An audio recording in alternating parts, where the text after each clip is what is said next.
Hey, good Tuesday to you. It's time once again for RFD Illinois. I'm DeLoss Yankee. Thanks for being with us. And some parts of the state are going to find 70 degrees today. Others should certainly find the 60s, which kind of hard to believe that that's just 2 days after the Palm Sunday snow. And they had frost on the ground in far southern Illinois yesterday. We'll hear from our Farm Week crop watcher in Jackson County in just a little bit. They have been slowed by some more rainfall, and what do you know, there's more in the forecast.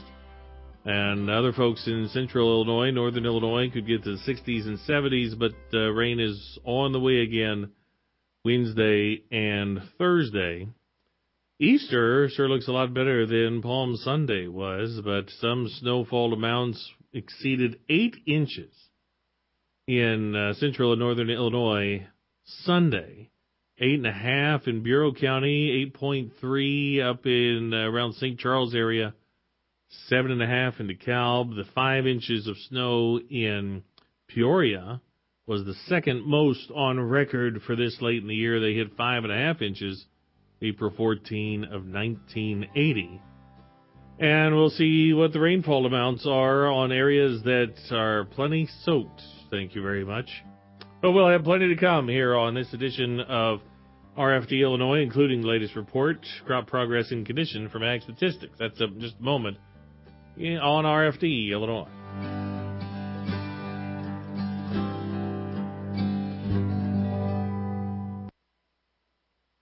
With this week's edition of Farm Week, the early word, here's DeLoss Yankee.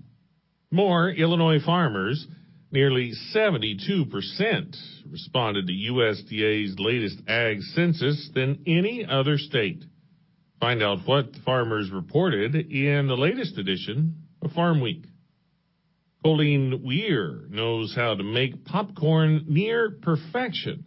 Read about her business, Creekstone Kettle Works, and the specialty popcorn flavors she's created in this week's Farm Week. Number one ag publication in Illinois, arriving soon in your mailbox. No other farm weekly in Illinois has as many people on the ground in Illinois covering Illinois agriculture for you with the depth on key issues to help keep you profitable. And don't forget, you can get daily or even more frequent updates online anytime at farmweeknow.com. Welcome back to RFD Illinois. I'm DeLoss Yankee. Illinois Ag Statistics in its weekly crop progress and condition report says the state had 1.7 days suitable for field work last week on average, which is about the same as what Iowa and Indiana reports were. A lot of rain, and especially in southern parts of the state. Statewide on average, we received 1.2 inches of rainfall. Southeast, 1.98 inches. Southwest, 1.76 inches. Eastern Illinois, 1.34 inches. Temperatures averaged 52 degrees, 2.1 degrees more than average. Looking at soil temperatures, the 4-inch depth, still some reporting places, even around Peoria, were only 38 degrees. Just a couple of locations were more than 50. One was 49. But a lot of reporting areas still in the low to mid-40s. Some progress in southern Illinois, but our Farm Week crop watcher Eric Shields in Jackson County says some rain last week put the brakes on operations. Very limited on the soybean plan. I have seen quite a bit of corn planted, but mainly everybody's focusing on, dry fertilizer and hydrous and getting some field work done, but we sure didn't need this rain, I can tell you. We had a heavy frost, which was kind of surprising in April like it is, but yeah, I mean, everything was conducive to the plant. It was just a matter of finding the dry spots and getting with it. But right now, it just got this little cold snap coming through, and that's kind of killing us. Shields is in Jackson County, but still quite a ways from the Mississippi River, although he says floodwaters have still been a concern over on the western part of his county. There's a Route 3 that runs down along the river. Mm-hmm. The floodgates have been closed, and that has actually been shut off because, the river levels were so high. This past weekend, they opened that back up, which is a good sign. But internally, the flooding inside, we just can't get the water out right now. The gates are, until the river gets below 20 feet, we can't open our floodgates and get it to come out, and it's too expensive to to pump it out. Oh, so. Sure. Eric Shields in Jackson County, and you can find his and the other Crop Watcher reports in this week's edition of Farm Week. Winter wheat condition, according to Ag Statistics, as of Sunday, improved a little bit. 4% excellent, 55% good, 28% fair, 9% poor, and 4% very poor. 1% of winter wheat's headed, which is even with the 5-year average. And no corn planting to date. The 5-year average is only 4%. Topsoil moisture is rated 56% surplus, 44% adequate. Subsoil moisture is rated 49% surplus, 51% adequate. Pasture condition improved slightly last week, 10% excellent, 40% good, 36% fair, 11% poor, and 3% very poor. Kent Casson has his weekly update. He farms in McLean and Livingston counties. There was very limited field work across our region last week, although a couple of guys did have the sprayers out before the rain hit midweek, and that's when temperatures plummeted and soils really never did dry out. For a couple of days, we enjoyed the sunshine and got the planters ready. Matt Boucher farms in northern Livingston County. He also owns Potential Ag. He predicts planting is still several days away, and his crop rotation is heavy on corn this year. Just kind of the way things worked out, just looking at prices and doing some planning ahead of time. It seems to be kind of the going rate for a lot of our growers here as well. We deal with quite a few customers, and we're moving quite a bit of corn this year compared to normal. Looking out your field, I think it looks like you have some strips, so I'm guessing a lot of strip till coming up? Yes. Yeah, we strip till a lot of our acres. Not all of them here this year, but majority we do strip till. We've had good luck with that. Come in the fall and put our cover crop seed down and then come back in and strip till, and we've had really good luck with that with weed suppression and using those cover crops to till the ground where we're not tilling anymore. Thanks to Matt Boucher from Dwight for the field update this week. Reporting from southeastern Livingston County for the RFD Radio Network, I'm Kent Casson. Thanks, Kent. Nationwide, 3% of corn is planted ahead of schedule in Texas and Tennessee, behind in North Carolina. 30% of the nation's oat crop is planted. That's behind schedule. And nationwide winter wheat condition had no change. 60% rated either good or excellent. Hey, we're brought to you by Sloan Express, America's ag parts supplier. Save 10% when you enter the code RFD10 at checkout. Online at sloanex.com. More to come on RFD, Illinois. Hello, I'm Trooper Teal at the Illinois State Police. Since January 1st, 15 Illinois State Police officers have been hit as a result of failure to reduce speed and move over into the other lane. 2 of those officers sadly lost their lives. April is Distracted Driving Awareness Month. Be part of the solution. Put your phone down, focus on your drive, pay attention to the road, move over, slow down, just drive. A message from the Illinois Farm Bureau and the Illinois State Police. Attention corn farmers. Your corn checkoff dollars are working with the U.S. Meat Export Federation to grow red meat export volumes. Because when we're exporting beef, we're also exporting corn. The beef industry consumes 28% of all corn fed to livestock, plus additional corn in the form of DDGs, a co-product of ethanol production. Now that's what we call working an angle. Your checkoff is working corn from all angles. Because of the Illinois Corn Marketing Board, your profitability is our bottom line. A message from the Illinois Corn Checkoff. Welcome back to RFD, Illinois. I'm DeLawes Yankee. And thanks to Farm Week's Dan Grant, who yesterday was on the farm with Sarah Prescott. She's a board member of the Illinois Beef Association Checkoff Division. Talking about spring calving season, Sarah and her husband Michael are on the farm both in Lincoln and Sangamon counties. So right now we're in the middle of spring calving here, and we have quite a few calves on the ground, and we're fighting the mud and, unfortunately, the snow and the rain yesterday. So we're trudging along the best we can, but we have sunshine today, so we're in better spirits today. How has calving gone so far that you've gotten through some? How much more to go, and how's it been in the conditions? Well, calving before yesterday was going really well. We had some sunshine. We were getting some green grass, and the ground was finally drying. We had about an inch of snow yesterday and some extra rain, so that made conditions a little bit harder, and we had to do a little bit more work in between, bringing some calves in, getting them dried off, and getting them up and running. But overall, I try not to complain too much about it. The sun is shining today, and we're happy again, and the cows are happy, and the weather has not been too bad, so we're pretty thankful for that. We're about a third of the way done. We still got quite a bit to go here, but every day is looking better. And then I know a lot of farmers have been through it, but just tell your experiences here this past winter as we were talking here, these wild weather fluctuations and how that affects the cattle. You know, the winter was hard on the cattle. It was hard on all of us, really. You know, the fluctuations between 0 degrees and 50 degrees and 20 degrees. Cows like it cold. They're hardy animals, and with the fluctuation that they're not sure whether they should be shedding their fur or growing more fur. So for right now, like I said, I think that they're happy that warmer weather's on the front here, but honestly, they weathered the winter better than any of us. So we're happy that the conditions were good for them. Sarah Prescott, she's on the board of Illinois Beef Association's checkoff division. She and her husband Michael in Central Illinois operate a cooperative herd. They do embryo transfers, fall and spring calving for farmer customers. Remember a few weeks ago talking to Larry Martin, also on the IBA board, and he said when asked why he calves in January as opposed to, say, now, he gave a one-word answer, which was mud. It certainly is the case this year. Needs some warm temperatures to continue to get some grass growing for those spring pastures as well.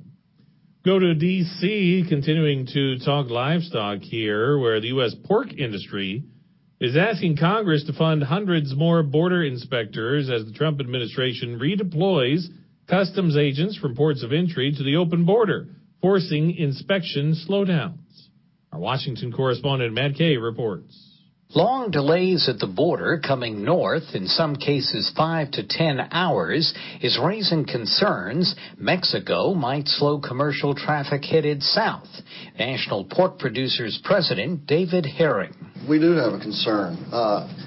We probably export about 40% of our hams to Mexico. They like U.S. pork. So it's concerning, and we would like to keep the border open freely, if anything, speed it up so commerce can work back and forth like it should. The administration, at last count, had moved some 545 Customs and Border Protection inspectors to the open border to help with the flood of migrants crossing illegally. That's prompted herring and pork producers to seek relief. We've already requested for 600 new Customs and Border Protection inspectors. You know, they need more help on the border. NPPC Chief Veterinarian Liz Wagstrom. They've identified that they need 3,000 agricultural inspectors. They're right around 2,400, give or take a few. We'll work forward. It's going to be a long-term process. We hope to get incremental progress as we go forward. But given the bitter political fight between President Trump and congressional Democrats and infighting among Democrats over border security solutions, any progress seems distant. Trump now plans to order more troops to the border. For the RFD Radio Network, Matt Kay, Washington.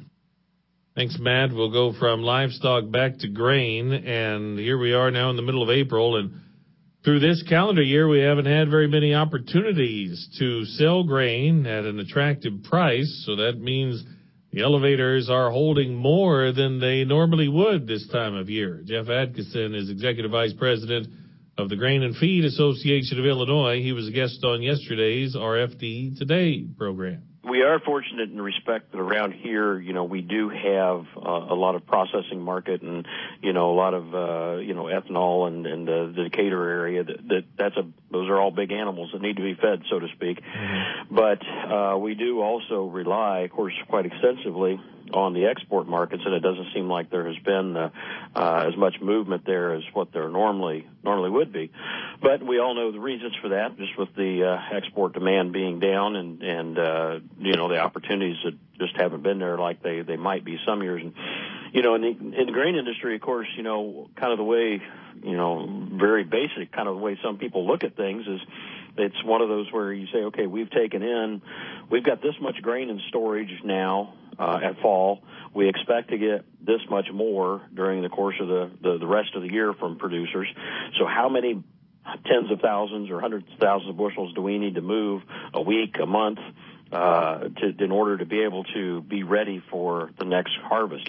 And there's a lot of things that can throw a wrench in that, and obviously this market conditions right now are kind of throwing a wrench in that, along with some of the high water. So that's certainly something that we're going to be continuing to look at and try to figure out, make sure we can make the logistics work so that we're ready to handle the capacity for this fall. Jeff Atkinson at the Grain and Feed Association of Illinois, who says there are a lot of projects throughout the state, it's local elevators, and for a couple of different reasons. One is to add capacity, and one would just be regular facilities improvements that take place. But storing a lot of grain right now could lead to the need to have more storage available a few months down the road. This is RFD Illinois as we break down for markets and weather.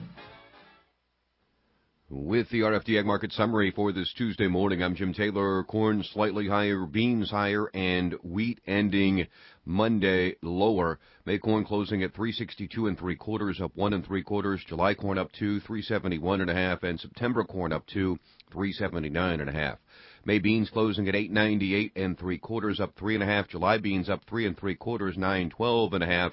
August beans 918, up 3 3/4. May wheat closing at 459 1/2, down a nickel. July wheat down 5 1/4, 463 1/4. September wheat 471 1/4, down 4. May bean meal 311 even, up 310. May bean oil down 14 cents, 28.81. And current electronic overnight trading, May corn down 3/4. July corn down 3/4, and September corn down half a penny, 3.79. May beans in the overnight down a penny. July beans down a penny, and August beans also down a penny, 9.17. May wheat in the overnight down 2.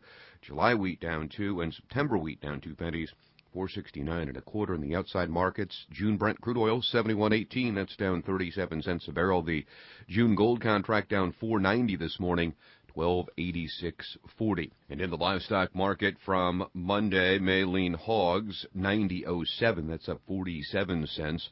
April live cattle 126.30, down 25 cents. June live cattle up 2 pennies, 121.47. April feeders 145.67. That's up 25 cents. May feeder cattle 151.02, up 52 cents. Illinois direct barrels and gilts trading $2 lower on Monday at 46 to 54. That's the RFD Ag Market Summary for this Tuesday morning. I'm Jim Taylor for the RFD Radio Network.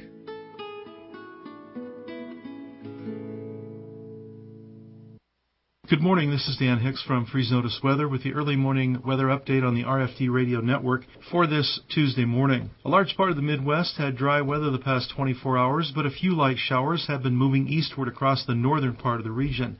Daytime highs across Illinois yesterday were in the 50s and 60s.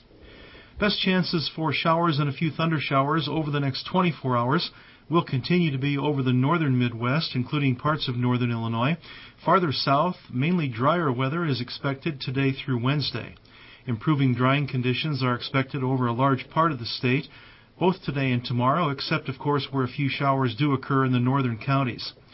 Daytime highs will be in the 60s and 70s across the state today and tomorrow, with a few spots in the southern half of Illinois reaching 80 degrees. A new weather system will bring greater coverage of showers and thunderstorms across the area Wednesday night through Thursday night as it moves eastward across the region.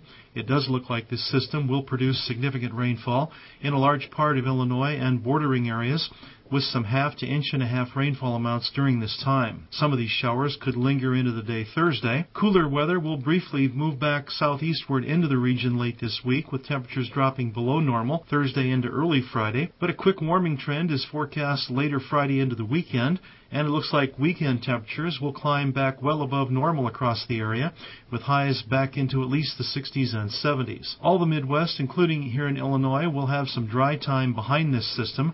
But again, no long dry spells are seen across most of the Midwest. It does look like some shower and thunderstorm chances will make a return to Illinois during the early to mid part of next week.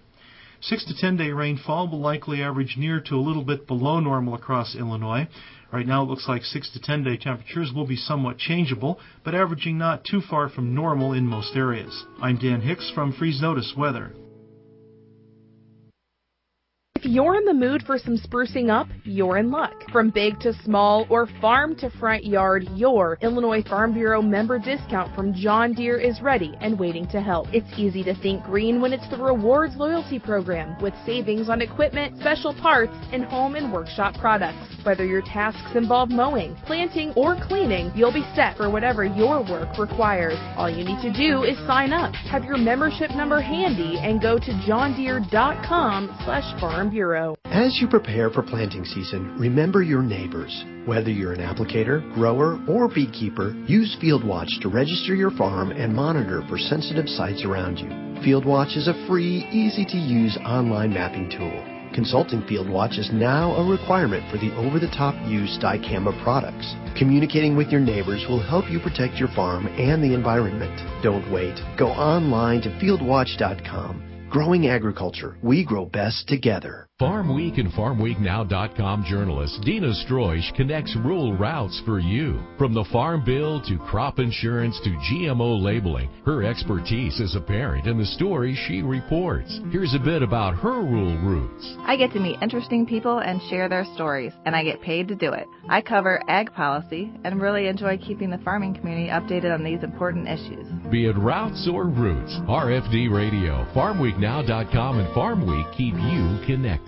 Does the warmer weather have you itching for a weekend getaway? Take your Illinois Farm Bureau membership savings with you. Farm Bureau members can save up to 20% at choice hotels, including favorites like Comfort Suites, Sleep Inn, Quality Inn and Suites, with even more to choose from. Call 800-258-2847 or visit the Choice Hotels website to search all the hotels at once and to make advance reservation. Contact your local county farm bureau for your discount code number.